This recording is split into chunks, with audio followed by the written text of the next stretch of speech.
wants to swing, go. Let's go now. Sharp, relax. Relax.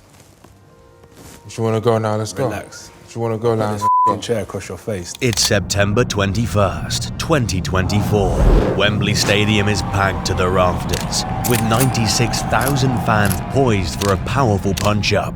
A colossal clash between two titans on their turbulent road to redemption. Anthony Joshua, the former king, now on a comeback crusade, is fighting to reclaim his throne.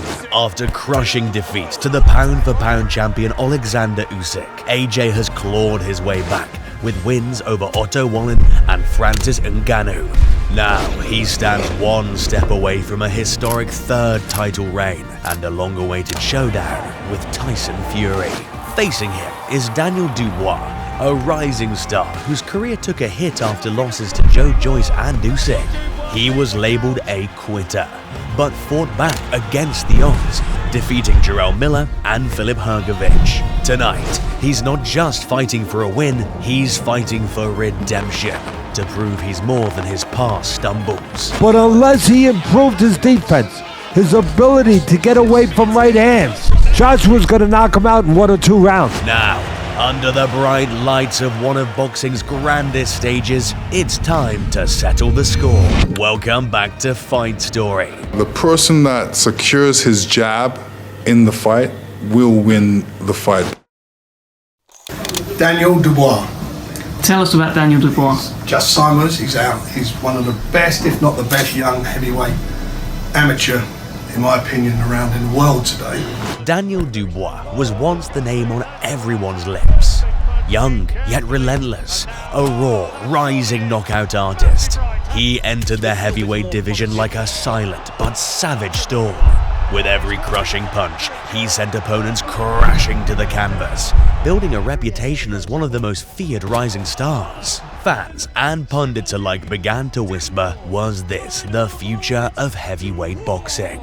But for all the hype, the cracks would soon begin to show. In 2020, Dubois faced Joe Joyce, a fight that was supposed to be his coronation, a statement that he was ready for the throne. Instead, it became a nightmare. Round after round, Joyce's heavy jab battered Dubois. Daniel Dubois' face is definitely starting to mark up a bit. This is the fight, gang. You're in it now. Got it? Breathe. Got it? Nice breathing. Come on. And in the 10th, the unthinkable happened. Dubois took a knee, his eyes swollen shut, unable to continue. The world watched in shock, and a single word echoed through the sport. Quitter. I think he quit there. I have to be brutally honest. Let's call a spade a spade. He took a knee from a shot in the eyes. I was a mess as I was closed, but I get dragged out of the ring. Dubois fought his way back with a string of solid striking wins, earning an opportunity against the pound-for-pound king, Oleksandr Usyk. But as he stepped into the ring, the whispers he'd worked so hard to silence started creeping back. Dubois might have felt cheated by the controversial call on the low blow, but the outcome was clear. He was outclassed by the pound-for-pound great and was accused yet again of being a quitter. For many, it was a brutal blow, a bitter confirmation of their doubts. Daniel Dubois wasn't built for the top. Yo, big baby. Every baby has a daddy, and I'm gonna beat you like I'm your daddy. Hey! What's up? I'm gonna cook this shrimp. The 2-time quitter. You know what I'm trying to say? Boy. 2-time quitter. Ain't gonna spank shit. Listen. With everything to prove, Dubois began his climb back. First came Jarrell Big Baby Miller. It was a grueling, gritty contest, with both men trading heavy blows, but Dubois refused to back down. In the dying embers of the final round, he surged forward, landing precise, punishing shots that secured a hard-fought victory. It was a turning point, a spark that reignited his path to redemption. We came back. We're back. Then came the towering challenge of Filip Hrgovic. Yeah, he quit 2 times, and it's not good for fighter to quit. I see his big biceps that I can see, but I don't see big balls. I'm ready to go. Just put him to sleep. By any means necessary. You was smashed before. You're going, sir. When? When? You know when. When? when you went to hospital. When? After the sparring. Dubois was undoubtedly the underdog, but he stepped into the ring with a relentless, resolute and ruthless approach. It was a shaky, stumbling start as Hrgovic freely fired his shots. But Dubois stood strong, weathering the early storm. Round by round, he systematically, steadily and sharply broke Hrgovic down, dishing out the most devastating beating of his career.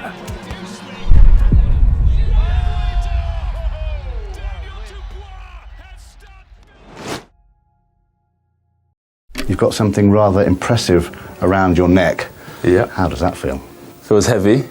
Feels very heavy, as you can feel as well. You tell no lie, that is quite weighty. It is, and it just represents a lot of struggle, a lot of hard work, a lot of experience. That's what I think this means to me. And even though I say the weight's off my shoulder, this just reminds me how much pressure was on it. Anthony Joshua was more than a champion. He was a powerful presence, a phenomenon in the sport. A man who'd taken the sport by storm, unifying the heavyweight division and capturing the imagination of millions. With his championship world titles and chiseled physique, he was the poster boy of boxing, a symbol of power, precision and poise. But with fame came fragility. The media requests from here, states, everything have just been like, I've never seen anything like it. He's got to deal with those. In 2019, Joshua faced Andy Ruiz Jr., a fight that was supposed to be a routine defense, another night to showcase his dominance. Instead, it became one of the biggest upsets in boxing history. Knocked down 4 times, Joshua lost his belts, and with them his aura of invincibility. But champions don't fade away, they rebuild. 6 months later in Saudi Arabia, AJ outboxed Ruiz in a disciplined, calculated performance to reclaim his titles, silencing the critics for a moment.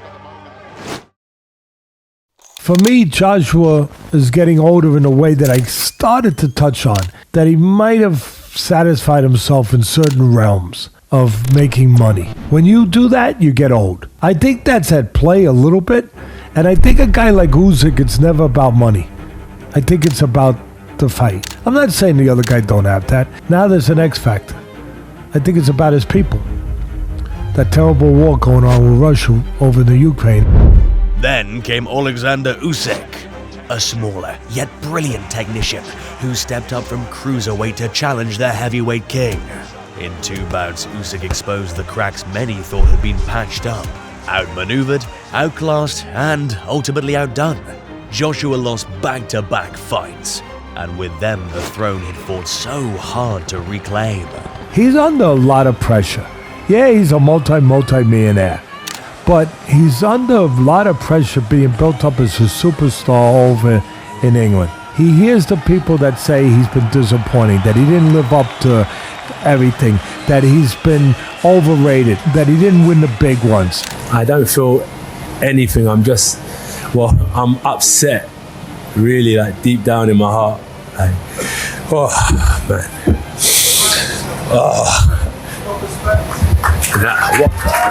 But AJ wasn't ready to be written off. Determined to rebuild himself, he returned to the drawing board, rethinking his approach, refining his skills. With a new training team and mindset, Joshua began his comeback. First came Robert Helenius, a last-minute replacement who was dispatched with ease, a mere taste of what was to come. Then, Joshua set his sights on Otto Wallin, the Swedish heavyweight who'd given Tyson Fury one of the toughest fights of his career. It was a test, and AJ passed with flying colors. But his biggest surprise was yet to come. Stepping into the ring with Francis Ngannou, a crossover fight that many saw as a publicity stunt, but ended up being a display of raw power and determination. Joshua emerged victorious, a reminder that he was still a force to be reckoned with.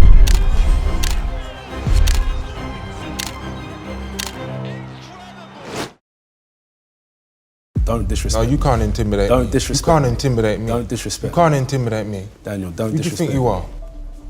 Daniel, don't disrespect me. Can't put this face. No, fellas. Hey, No, don't disrespect me on my life. The build-up to September 21st was intense, intriguing, and inevitably tilted in favor of Joshua. Throughout the lead-up, AJ remained calm, composed, and confident. For many, this fight was just another step in his carefully crafted comeback. A warm-up for the showdown everyone really wanted. Champ, finish the job in 21 of December, and look who's waiting for you. I'm waiting for you. I'm waiting for you. But for Dubois, the whispers hadn't faded. He was still quietly labelled a quitter, his impressive wins failing to convince fans and critics alike. We all know what we want, and that's the undisputed championship, and he's probably one fight away from that. Yeah, I do. I'm really confident in an AJ knockout. I still have AJ winning that fight. But I just think he's getting AJ at the wrong time. I'd say 55-45 in favour of Joshua. I think Joshua might land early. I think Joshua will win the fight. I think Joshua might knock him out. Probably just favour AJ, to be quite honest. Anthony will catch him and knock him out. I'll use them both on your face, you big ugly dog. You look like a tomato. Put some sunscreen on, you idiot. In front of 96,000 at Wembley Stadium, it was time for one of the biggest domestic dust-ups in British boxing history. The bell rang, and from the very first exchange, it was clear. This wouldn't be an easy night for AJ. Dubois came out with sharp, stinging strikes, slicing through Joshua's guard with surgical precision. At the end of the round, Dubois landed a crushing, concussive overhand right that snapped Joshua's head back, sending him down hard. Dubois smelled blood and kept the pressure on, dominating the second round with an unyielding, unforgiving pace. Then came round 3. Dubois saw his chance again. A powerful punishing shot connected, and the arena held its breath as Joshua's legs buckled, his eyes briefly dazed before he crumpled to the canvas again. Dubois pressed forward, his attacks relentless, razor-sharp and ruthless. Joshua, ever the warrior, was hanging on, but Dubois kept coming. Round 5 was 45 seconds of pure, powerful, pulsating chaos. Joshua fought desperately, managing to land a solid shot on Dubois. A flash of the old AJ, a brief moment of hope.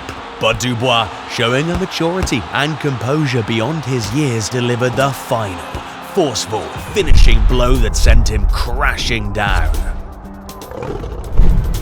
In 5 brutal, blistering rounds, Dubois didn't just defy the doubters, he dismantled a king. He took down a role model, an icon, and shattered the myth of Joshua's comeback. On a night that was supposed to mark AJ's return to glory, it became the crowning moment of Dubois' redemption. The so-called quitter silenced the critics and stunned the sport, leaving Joshua's loyal fans and pundits in disbelief.